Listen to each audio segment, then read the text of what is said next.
তো hello everyone. আর আজকে যে ব্লগটা আমি শেয়ার করতে চলেছি এটা হচ্ছে নিউ ইয়ারের দিনের ব্লগ। তো জানি ব্লগটা শেয়ার করতে আমার অনেকটাই লেট হয়ে গেছে। কারণ কি আমার তো মানে প্রতিদিন ব্লগ দেওয়াই হচ্ছে না, কিছু প্রেশারে আছি সেই কারণে। প্লাস ইউটিউবে কিছু প্রবলেম হচ্ছে, আমি যখন ব্লগগুলো দিচ্ছি তখন কোনো না কোনো কারণে ইউটিউব সেটাকে ডিলিট করে দিচ্ছে। আমি জানি না এটা কেন করছে। আর সকাল সকাল কাজ বাজ সারতেই দেখি ছোটো মামা চলে এসেছে মাছ নিয়ে। মানে তোমাদের তো আগেই বলেছিলাম যে মামাবাড়ির পুকুর আছে, সেখানে অনেক মাছ। তো যখনই ধরে তখনই কিন্তু মামা নিয়ে আসে মাছ আমাদের জন্য। তো এই দেখো বড় বড় দুখানা মাছ নিয়ে এসেছে। আর মা তো আজকে চলে যাবে হচ্ছে ননদের বাড়ি। তার ওপর এত মাছ, মানে মাছ না খুব একটা বেশি খেতে পারি না আমি, ওই এক পিসই খাই। আর খুব জোর হলে দুটো খাই আর কি, 2 পিস।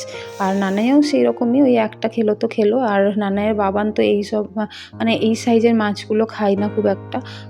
তো মনে হয় এটা খাবেই না। আর ও তো চলে গেছে ডিউটি, নিউ ইয়ারের দিন কোনো ছুটি কাটা নেই। আর বাড়িতে সেই জন্য কোনো রকম মানে উচ্ছ্বাসও নেই আর কি। তো উচ্ছ্বাস বলতে এই যে একটু রান্না বান্না হবে এই আর কি, আর কিছু না। আর এই যে নানাই তো নিউ ইয়ারের দিন সকাল সকাল ওর দাদু ভাইয়ের কাছে পেয়ে গেছে কেক, আর খেতে বসে পড়েছে। ভীষণ আনন্দ, ওই জন্য কেক চকলেট ছোটো মামা ওকে কিনেই দিয়ে গেছে। তো সেইগুলো তো ও আনন্দ করে খাচ্ছে, মানে কেকটা খেতে ভীষণ পছন্দ করে। সেই 25শে ডিসেম্বর থেকে কেক খাওয়া ওর শুরু হয়েছে। আর এদিকে বাবার খিদে পেয়েছিল বলে বাবা অল্প মুড়ি খেতে বসে পড়েছে, আর সঙ্গে বাবা চিকেনও নিয়ে এসেছে। তো মাছ, তার উপরে চিকেন, আর তারপর শাকসবজি তো রয়েছে। ভেবেছিলাম আজকে বিশেষ কিছু করব না, কারণ বাবা মা চলে যাবে একটু পরেই। আর এদিকে দেখো ভাত চাপিয়ে দিয়েছি, শিম সেদ্ধ করতে দিয়েছি, মাছ ভাজা হচ্ছে। শিমটা ছেচকি হবে বলে সেদ্ধ করে নিয়েছি। আর এই যে এত মাছ রয়েছে সেইগুলো সব ভাজবো। আর সব কটা মাছ কিন্তু আমরা খাবো না। দেখো শিম আর আলু রেডি হয়ে গেছে এদিকে। আর সব কটা মাছ খাবো না, কিছু মাছ ভেজে দিদির বাড়ি দিয়ে পাঠিয়ে দেবো ঠিক করেছি। আর নানাই আজকে পড়েছে হচ্ছে পিসিমণির দেওয়া নতুন জামা। তো নিউ ইয়ারের দিন না আমিও কিন্তু আইবুড়ো বেলাতে নতুন জামা পরার চেষ্টা করতাম। মানে নতুন জামা তো থাকতোই সবসময় আমার কাছে। তো সেইগুলোই পরতাম। আর বাড়িতেও নতুন পরতাম, আর কোথাও ঘুরতে গেলে তো অবভিয়াসলি নতুন পরতাম। তো সেই কারণে নানাইয়ের জন্য আমি কিন্তু আগে থেকেই নতুন জামা রেডি করে রাখি যে ওকে নিউ ইয়ারের দিনকে পরানো হবে। তো এই দেখো নানাইকে পরিয়েও দিয়েছি, আর নানাই তো আজকে খুব খুশি। তো নানাইকে দুপুরের খাবার খাইয়ে দিয়েছি। এবার হচ্ছে আমি খেতে বসবো দুপুরের খাবারটা, কারণ আমার খেতে অনেকটাই লেট হয়ে গেছে। আর আমি একটু দেরিতেই খাই যদিও।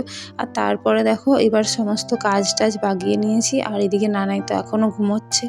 আর নানাইকে ঘুম পাড়িয়ে আমি চলে এসেছি হচ্ছে চিকেনটা ম্যারিনেট করতে। বাবা যে চিকেনটা এনেছিল সেটা আর দিনের বেলা রান্না করিনি। বাবাই বলল যে আমরা তো চলে যাব, তাহলে তোমরাই এটা রাত্রে যা ইচ্ছে সেটা বানিয়ে খেও। আমরা বলতে শুধু আমি আর আমার বর। তো দেখো এটা আমি ম্যারিনেট করেছি পাকোড়া বানাবো বলে, মানে পুরো বানিয়ে নিয়েছি, যা যা করার করণীয় সমস্ত করা হয়ে গেছে। তো এবার পাকোড়াগুলো আমি ভালোভাবে ছেঁকে নেব। তো যতগুলো পাকোড়া পারা যায় খাওয়া হবে আর কি, এমনি স্ন্যাক্স হিসেবে। আর তারপরে বাকি যেগুলো থাকবে সেগুলো দিয়ে চিলি চিকেন করে নেব, সেটাই ভেবে রেখেছি। তো চলো দেখা যাক কত দূরে কী হয়। আর এদিকে নানাইয়ের জন্য অল্প চিকেন দিয়ে ওর যেমন আর কি পাতলা করে স্ট্রু টাইপের করা হয় সেটা করে নিয়েছি। আর দেখো এখনও কিন্তু এতগুলো রয়েছে, আর তেলেও অনেক কটা দিয়ে রেখেছি। তো চলো গরম গরম ছাকা হোক, তারপরে বর তো এসেই পড়েছে, ওকে দিয়ে আসবো। আর বরের সাথে তো আমার ভালো রকমই 1 জানুয়ারির দিনই খিটপিট হয়ে গেছে, যার জন্য আমার মুডটা আরোই অফ ছিল। তোমরা হয়তো আমাকে দেখেই বুঝতে পারছো আমি কিন্তু একদম হ্যাপি মুডে ছিলাম না। কারণ কি আমি জানি যে কোনো বিশেষ দিনে আমার সাথে এগুলো হয়। আর এদিকে দেখো ওর জন্য আমি চা আর পাকোড়া রেডি করে নিয়েছি। আর এবার দিতে যাব।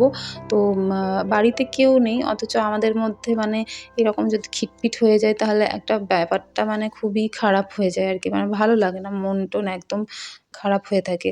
তো যাই হোক, যেটা হওয়ার সেটা তো হবেই, কিছু করার নেই। আর আমাদের মধ্যে হতেই থাকে, মানে আমাদের মধ্যে না, সমস্ত হাজব্যান্ড ওয়াইফের মধ্যেই হয় এগুলো, এটা কোনো বড় ব্যাপার না। শুধু একটাই অভিযোগ যে আজকে নতুন বছরের ১ম দিন। তো চলো যাই হোক, দিন তো এমনিভাবেই কেটে যাবে, পেরিয়ে যাবে, জীবন তো এভাবেই চলে, তাই না? ভালো খারাপ সবটা নিয়েই চলে। যতই 1 জানুয়ারির দিনটা ভালো কাটানোর চেষ্টা করি না কেন, সেই আর কি যেটা হওয়ার সেটা হবেই। তো এই যে বরমশাই তো বসেছিল হচ্ছে এই দিকটায়, মানে যেদিকে কাঠের কাজ করা হয় সেই রুমে।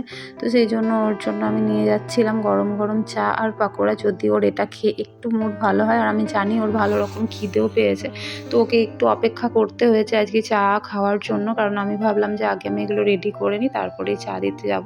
তো ওকে দিয়ে এলাম। এবারে আমি হচ্ছে চিল্লির জন্য এইসব রেডি করছি, পেঁয়াজ, ক্যাপসিকাম যা যা লাগবে সেইগুলো।